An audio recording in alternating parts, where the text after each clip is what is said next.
Une bagarre s'est déroulée dans les transports en région parisienne sur le RER E, en gare d'Ozoir-la-Ferrière. C'est ce matin. 4 personnes ont été blessées, dont 2 grièvement, après avoir été attaquées à la hache. La France est gangrénée par l'ultraviolence. Notre système judiciaire est incapable de la juguler par idéologie, par laxisme, par manque de moyens aussi. On vient d'avoir l'info, un nouvel épisode de violence en France. 4 personnes blessées, dont 2 gravement dans une attaque à la hache sur le RER E en gare d'Ozoir-la-Ferrière. Oui, vous avez bien entendu, à la hache, une scène tout droit sortie d'un film d'horreur, sauf que dans la France d'aujourd'hui, c'est devenu le quotidien. La France plonge toujours plus dans le chaos. Jean-Philippe Tanguy, député du Rassemblement national, est furieux. Les récents événements tragiques, un jeune homme de 22 ans abattu près de Valence, un adolescent de 15 ans tué par balle à Poitiers, révèlent, selon lui, une violence d'une intensité insupportable. Et pourtant, que fait l'État? Rien ou si peu. Bruno Retailleau promet une guerre sans merci contre le narcotrafic, mais les belles promesses, ça suffit. L'inaction de l'État laisse la France sombrer dans ce qu'il appelle la mexicanisation. Tanguy, lui, ne mâche pas ses mots. On va voir l'extrait de son interview sur RTL et on va également faire le point sur toutes les dernières actualités de France.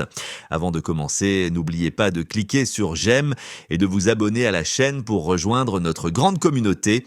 Quand Bruno Retailleau parle de la mexicanisation de la France, vous partagez le constat du ministre de l'Intérieur, Jean-Philippe Tanguy?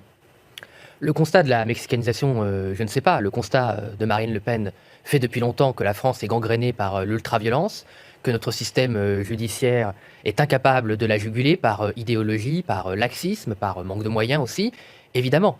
Moi, je ne sais pas si on a besoin d'aller chercher un exemple à l'étranger. Je pense que les racines du mal en France sont propres à la France, Donc sont propres à l'Europe, à son absence de frontières, à l'absence de contrôle de la Méditerranée, de l'absence de politique pénale qui permet, dès la première faute, dès la première peine, de remettre dans le droit chemin ceux qui ensuite Donc sont renvoyés à un engrenage d'ultraviolence. Votre première cible, en quelque sorte, en tout cas votre première explication, c'est la justice. Le Bien laxisme sûr, de la le justice. laxisme judiciaire pose un énorme problème, mais l'absence de contrôle de nos frontières est le problème fondamental, qui est d'ailleurs le pilier de mon engagement et de l'engagement de beaucoup Parce que au Rassemblement vous national. faites un lien entre- On ne peut pas non plus demander à nos forces de l'ordre, à la police, à la gendarmerie, à nos douaniers, qu'il ne faut pas oublier, à la justice, de pouvoir contrôler des pays sans frontières. Sans frontières, vous n'avez pas votre premier moyen de protection. Et pourquoi en est-on là? Parce que nos frontières ne sont plus protégées. Oui, la France et l'Europe sont devenues des passoires. Pas de contrôle efficace en Méditerranée, un laxisme judiciaire qui laisse la porte grande ouverte aux trafiquants. Et nos forces de l'ordre, elles sont envoyées au front sans les moyens ni le soutien pour combattre cette violence qui gangrène nos rues. Jean-Philippe Tanguy martèle: comment voulez-vous qu'on protège ce pays si nos frontières sont inexistantes, si la justice refuse de sévir, si l'Europe ne prend pas ses responsabilités? Il ne s'arrête pas là, narcotrafic et immigration. Pour Tanguy, il y a un lien évident. Les flux migratoires sont exploités pour faire passer de la drogue, ce n'est plus un secret pour personne. Il rappelle que des pays comme le Maghreb sont des plaques tournantes de production de stupéfiants et que cette drogue inonde nos quartiers, financée par l'argent sale qui corrompt tout sur son passage. Aujourd'hui, ce n'est pas seulement une question d'ordre public, c'est notre démocratie qui est en danger. La corruption de l'argent de la drogue mine nos institutions, nos valeurs, nos fondations. Jean-Philippe Tanguy appelle à une véritable prise de conscience nationale. Il veut voir des actes, pas des discours. La France, dit-il, doit prendre le contrôle de ses frontières et cesser de dépendre d'une Europe paralysée par ses propres failles. Nos institutions sont faibles, nos frontières inexistantes et nos valeurs en danger. Il est temps de dire stop. Cette gangrène doit être extirpée avant qu'il ne soit trop tard. C'est-à-dire que tu montes dans un RER, aujourd'hui en France, une bagarre, un mauvais regard, que sais-je, etc., tu finis avec une main tranchée. Alors, qui remercier pour ce climat de violence?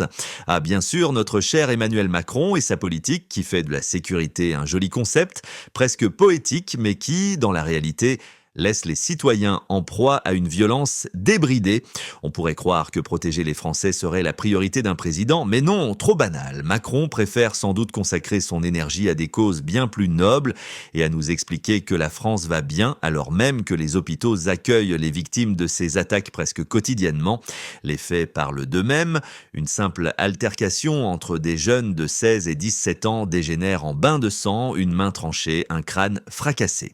Un différend banal, vous dites dites « Bienvenue dans la France où l'on se règle ses comptes à coups de hache dans les transports en commun ». Et pendant ce temps, aucune interpellation, aucune mesure préventive, comme si tout ceci n'était qu'une anecdote. Quant à la réaction des autorités, la SNCF rassure, pas d'interruption de la circulation, les trains continuent comme si de rien n'était. Admirable, n'est-ce pas? Un malheureux petit détail que notre quotidien ignore. En attendant, les citoyens, eux, continuent de vivre dans l'angoisse. Teddy Robin, conseiller municipal d'opposition à Ozoir-la-Ferrière, a qualifié de sauvages les agresseurs impliqués dans l'attaque. J'ai pas vu de personne qui avait assisté à la scène, mais ce que je peux vous dire, c'est que c'est pas la première fois. Je crois que fin 2022 ou début 2023, il y a déjà eu une rixe, une altercation entre bandes rivales dans le RER. Il y a eu 17 personnes interpellées, il me semble, un RER saccagé, des vitres brisées, les gens étaient en panique totale. Et aujourd'hui, ça recommence. Et j'apprends avec votre plateau l'âge du suspect principal, si je puis dire. Ce sont des sauvages, vous avez raison, ce sont des sauvages, il n'y a pas d'autre mot, des barbares. C'est inadmissible à cet âge-là qu'on puisse agir de la sorte. Qui a envie aujourd'hui, en allant à 8h du matin au travail, voir des mains tranchées, des coups de hache dans la tête? Personne. Mais au fond, qui sont les véritables sauvages ici? C'est évidemment ceux qui laissent se répandre cette insécurité sans jamais apporter de réponse digne de ce nom. Et pour finir, on revient sur cette tragédie, un jeune homme de 22 ans abattu par la violence et toujours les mêmes promesses vides de nos dirigeants. Nicolas Dumas est mort dans la nuit de jeudi à vendredi, touché par une balle devant une discothèque à Saint-Péray, près de Valence. Il était là pour fêter Halloween avec ses amis du club de rugby, une soirée qui devait être festive et insouciante. Mais dans la France de Macron, une simple sortie nocturne devient un risque mortel. Et que fait l'État? On nous dira encore que la sécurité est une priorité, que des moyens sont déployés, mais la réalité est bien différente. Les zones deviennent de véritables terrains de chasse pour les criminels. Pendant ce temps, la France s'enfonce chaque jour un peu plus dans le chaos sous le regard absent de notre gouvernement. Nicolas n'était pas un délinquant, loin de là. Sa mère le décrit comme un garçon adorable, aimant, sans problème. Il était plein de vie, aimé de ses amis, et ça, bien sûr, ce sont des qualités bien éloignées de l'image que l'on se fait des fauteurs de troubles. Mais apparemment, ça ne suffit plus pour éviter de devenir une victime dans ce pays. Les clubs de rugby où il a joué, comme le RC Romans Péage et l'US Rhône 15, lui rendent hommage. Il n'était pas qu'un simple joueur, il représentait cette solidarité, cet esprit de camaraderie qui fait la force des équipes de rugby. Et c'est tout un club, toute une ville qui se retrouvent à pleurer Nicolas, fauché en pleine jeunesse par un acte barbare, gratuit et insensé, comme l'a rappelé la maire de Romans-sur-Isère, Marie-Hélène Toraval. Pourtant, ce n'est pas la première fois que ce genre de drame touche le club. Thomas, un autre joueur, a été tué il y a 1 an dans une fête de village. 2 jeunes, 2 destins brisés. Mais rassurez-vous, Macron est profondément attristé. Il envoie ses condoléances et continuera à rester mobilisé, c'est-à-dire inactif, face à l'ensauvagement du pays. En France, aujourd'hui, il semble que la vie d'un jeune homme ne pèse plus grand-chose.